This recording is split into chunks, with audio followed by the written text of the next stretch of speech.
जय हिंद। क्या आपने भी बैंक एग्जाम्स की प्रिपरेशन अभी स्टार्ट की है? क्या आप बैंक एग्जाम्स की प्रिपरेशन लगभग 2-3 दिन हुआ है स्टार्ट करते हुए, या स्टार्ट करने का सोच रहे हो? तो बिल्कुल सही जगह पे आए हो।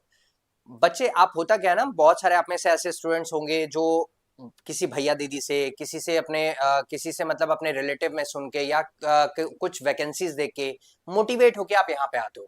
और आप जब आते हो तो आप तैयारी शुरू तो करते हो, बट आप बिना नॉलेज के तैयारी शुरू करते हो। बिना नॉलेज इन द सेंस कैसा, कि आप सिलेबस के बारे में नहीं जानते, आप स्ट्रैटेजी नहीं जानते कि कैसे प्रिपरेशन करना चाहिए, प्री को कितना टाइम देना चाहिए, मेंस को कितना टाइम देना चाहिए, दोनों एक साथ लेके चलना चाहिए कि नहीं चलना चाहिए, कैसे प्रिपरेशन करना चाहिए। मतलब ओवरऑल आपको हर एक तरह से आपको पूरे फुल प्रिपेयर होनी चाहिए, फुल प्रिपरेशन होना चाहिए। आपका क्या, कि सिलेबस क्या है, आपका क्या स्ट्रैटेजी होनी चाहिए, जिस स्ट्रैटेजी को आप फॉलो कर रहे हो क्या वो सही है कि नहीं सही है। हर तरह का आपको हर एक फील्ड में इसका नॉलेज होना चाहिए, तब जाके आप प्रिपरेशन स्टार्ट कर सकते हो, अगर आप सच में सीरियस एस्पिरेंट हो तो। अगर आप बिगिनर हो तो जरा ध्यान से सुनिएगा, या फिर आपने गैप लिया था, आपने 6 महीने का 1 साल का गैप लिया था, फिर से तैयारी शुरू की हो, तो आप जरा ध्यान से सुनिएगा। बहुत ज्यादा लंबा वीडियो नहीं बनाऊंगा, आप ही लोग के लिए बना रहा हूं, ताकि आपको समझ में आए कि सही प्रिपरेशन स्ट्रेटेजी क्या होनी चाहिए, सही आपका डायरेक्शन क्या होना चाहिए। हर तरह के यहाँ पे आपको बताऊंगा, तो जरा ध्यान सुनेगा। बहुत सारे आप में से ऐसे बच्चे होंगे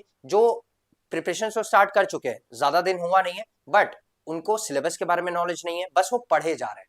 बच्चे, अभी कैसा है कि अभी जैसे मई स्टार्ट होने वाला है, ठीक है, मई स्टार्ट होने वाला है, उसके बाद क्या होगा, आपके जो जुलाई है, जुलाई के लास्ट में आपका आरआरबी पीओ का पहला पेपर है, फिर अगस्त के फर्स्ट वीक में आपका आरआरबी का पेपर है पीओ का, फिर उसके बाद लाइन से एग्जाम्स लगे रहेंगे, फिर आईबीपीएस क्लर्क, आरआरबी क्लर्क, फिर आईबीपीएस पीओ, एसबीआई क्लर्क, ऐसे एग्जाम्स लगे रहेंगे।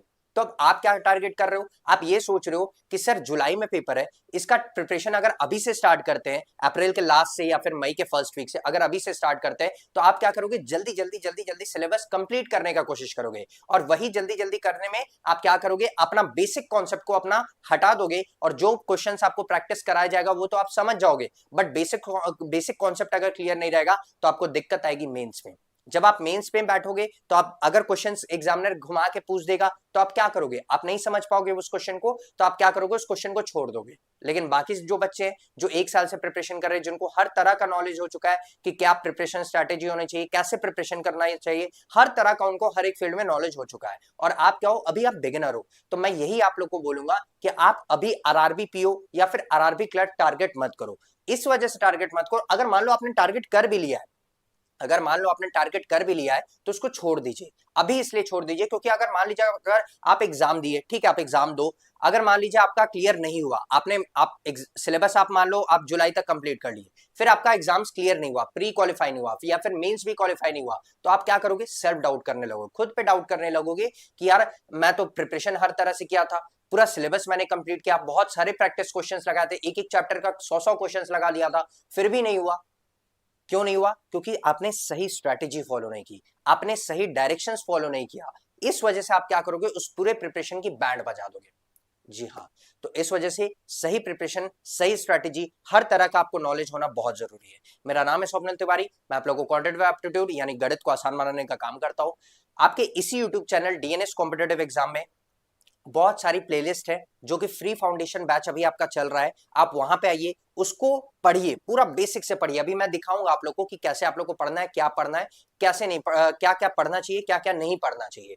ठीक है, अब होता क्या है बच्चे कि आप आरआरबी पीओ तो टारगेट करोगे, बट वो एग्जाम आपके लिए अभी नहीं बना। अगर आप अभी से स्टार्ट कर रहे हो तैयारी, यानी आप बिगिनर हो, मई के फर्स्ट वीक से या अप्रैल के लास्ट से स्टार्ट किया हो, तो आप बिल्कुल उसको क्रैक मत करो, उसको टारगेट ही मत करो। आप टारगेट क्या करो, आईबीपीएस क्लर्क या फिर आईबीपीएस पीओ, ये टारगेट लेके चलो, या फिर एसबीआई पीओ, एसबीआई क्लर्क, ये टारगेट लेके चलो। क्यों, क्योंकि इसमें अभी टाइम है। आप कम से कम 4 से 5 महीने, या मैं 6 महीना बोलूंगा, पूरा सिलेबस को अच्छे से पूरा पढ़िए, पूरा बेसिक कॉन्सेप्ट क्लियर करिए, प्री मेंस दोनों एक साथ पढ़िए, हर तरह का डीआई लगाइए, हर तरह की सिंप्लीफिकेशंस के क्वेश्चंस लगाइए, हर तरह के क्वेश्चंस लगाइए दोस्तों, तब जाके आप प्रिपेयर हो पाएंगे एग्जाम्स में बैठने के लिए। अगर आप मान लो एक आरआरबी पीओ में एग्जाम्स देने गए, आपने कुछ चैप्टर्स छोड़ दिया, जैसे मान लीजिए मेंसुरेशन छोड़ दिया, परम्यूटेशन कॉम्बिनेशन छोड़ दिया, अलजेब्रा को कोई चैप्टर छोड़ दिया, आपने छोड़ दिया, तो आप क्या करोगे, अगर मान लो उसी से क्वेश्चंस आ गए तब, तो आप वो छोड़ दोगे। अब वो छोड़ दोगे तो बच्चे क्या होते हैं, बच्चे आरआरबी क्लर्क में 80 में से 80 लगा के आते हैं, पीओ में कम से कम अगर आपको सेफ अटेम्प्ट चाहिए तो कम से कम 80 में से आपको 65 प्लस, या मैं ये बोलूंगा कि 70 प्लस, 65 प्लस आपका मिनिमम आपको चाहिए कि कम से कम आप आरआरबी पीओ प्री प्री की मैं बात कर रहा हूं, प्री आप क्रैक कर सको। तो ये सारी चीजें हैं दोस्तों, तो इस वजह से आपको प्रिपरेशन पूरा बेसिक से करना पड़ेगा अगर आप बिगनर है तो। और आपको आईबीपीएस पीओ या फिर IBPS clerk, SBI PO, SBI clerk ये टारगेट लेके आपको चलना पड़ेगा। आरआरबी पीओ, आरआरबी क्लर्क का अभी आप मत सोचिए, ठीक है। तो ये सारी चीजें। अब सर प्रिपरेशन कहां से करना है? आपके इसी YouTube channel DNS competitive exam पे मैं फ्री फाउंडेशन बैच चला रहा हूँ। कौन सा बैच चला रहा हूँ जरा देखिएगा।